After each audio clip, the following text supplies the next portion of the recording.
வயசான பிறகு 60 வயசாயிடுச்சு, 20 வயசாயிடுச்சு, 50 வயசாயிடுச்சு, நடக்க முடியல, ஒரு குச்சி வச்சு நடக்கிறார். அவர் பள்ளிவாசலுக்கு போய் தொழுவார் பாருங்க. ஏன்னா அவருக்கு வேற வேலை இருக்காரு.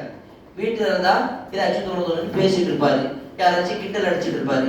எதுக்கு வீட்டுல இருக்கணும், பள்ளிவாசலும் யாராச்சும் பேசிட்டு இருப்போம், பள்ளிவாசல போய் தொழுவோம், வேற என்ன நமக்கு வேலை அப்படின்னு ஒரு வயசான ஒரு நபர் பள்ளிவாசல் வருவார். ஆனா அல்லாஹ் தூதர் சொல்றாங்க, அந்த நபர் செய்கின்ற, அந்த வயசான முதியவர் செய்கின்ற அந்த அமலை விட, அந்த வயசான செய்கின்ற அந்த தொழுகையை விட, அந்த இபாதத்தை விட, வாலிப வயசில் ரத்தம் கொதிக்கிற நேரம், நினைச்ச உடனே செஞ்சிடலாம் அப்படி ஒரு வயசு.